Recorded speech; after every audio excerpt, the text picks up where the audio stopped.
देखिए, दुनिया में जितने भी आतंकवाद होते हैं आज की डेट में उनका इंटरनेशनल कनेक्शन भी होता है, इंटरनेशनल कोलैबोरेशन होता है, वेरियस एजेंसीज के साथ चीजें मैच खाती हैं।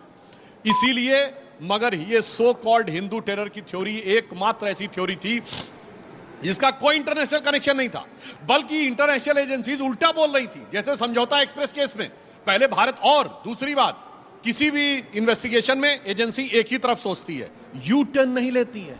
हिंदू आतंकवाद के ज्यादातर केसेस में समझौता एक्सप्रेस में पहले कह रहे थे कि साहब ये तो पाकिस्तान ने करवाया, अचानक यू टर्न ले लिया और कहा कि साहब नहीं, ये तो भारत ने करवाया। और अमेरिकन और इंटरनेशनल एजेंसीज कह रही हैं पाकिस्तान ने करवाया। इस बारे में डेविड कोलमैन हेडली की तीसरी बीवी का, फौजिया का स्टेटमेंट भी है। मगर ये सब क्यों हो रहा है? सिर्फ भगवा को डिमीन करने के लिए। जबकि भगवा क्या है? प्रकृति का सबसे खूबसूरत रंग भगवा है, उगते हुए सूर्य का रंग भगवा है।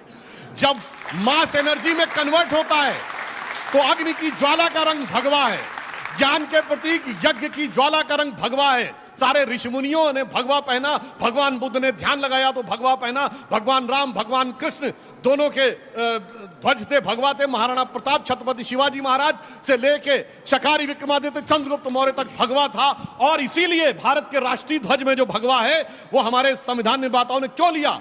भारत के सबसे खराब समय में भी भगवान ने हमें प्रेरणा दी। जिसे अटल बिहारी वाजपेयी जी की कविता की पंक्ति में कहता हूं, गगन में लहरता ये भगवा हमारा। भगवा है पद्मिनी के जौहर की ज्वाला, नया इतिहास क्या रच न डाला, चिता तो वहीं पर हजारों खड़ी थी। पुरुष तो मिटे पर नारियां सब अनल की समिध बिन, हवन की समझ बिन अनल के पगों पर चढ़ी थी। मगर जौहरों के घने कोहरों में, बलि के क्षणों में, धुएं के घनों में धड़कता रहा पूर्व पूज्य भगवा हमारा। गगन में लहरता ये भगवा हमारा।